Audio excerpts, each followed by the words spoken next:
டே பொறுமையா வாடா. நான் லட்சுமி வீடு இருக்கானா? லட்சுமி வீடியா? டேய் யானை வீடு தாண்டா இருக்கு, லட்சுமி வீடு இல்லடா. லட்சுமி வீடு இல்லையா? இல்ல எல்லாம் ஒண்ணு தாண்டா. இந்த யானை வீடியை வாங்கிட்டு போ. நான் லட்சுமி வீடு தானா வேணும். டே இந்த படுறா, யானை படம் ஓட்டிருந்தா யானை வீடு, லட்சுமி சாமி படம் ஓட்டிருந்தா லட்சுமி வீடு, குருவி இருக்கு பாத்தியா அதோட படம் ஓட்டிருந்தா குருவி வீடு, அவ்வளவுதான்டா. அப்படிலாம் ஒன்றும் இல்லை. லட்சுமி வீடு சவுண்டு வேற மாதிரி இருக்கும், யானை வீடு சவுண்டு வேற மாதிரி இருக்கும். நீங்க என்ன ஏமாத்துறீங்க. ரொம்ப கடுப்பேத்துறானே, இப்ப என்ன பண்றது? சரி நீ என்ன பண்ற, ஒரு 2 நிமிஷம் கழிச்சு வா, உனக்கு லட்சுமி வீடு ரெடி பண்ணிக்கிறேன் சரியா? 2 நிமிஷம் கழிச்சு நான் வந்துருவேன், லட்சுமி வீடு எடுத்து வைங்க சரியா? பாய்.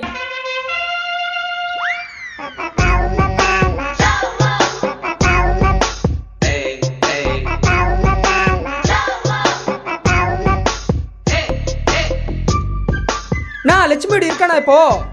இந்த லட்சுமி வீடா இந்த எடுத்துட்டு நான் முடிஞ்சுதுரா. அந்த தட்டுமா இந்த லட்சுமி வீடு. லட்சுமி வீடு ஜாலி.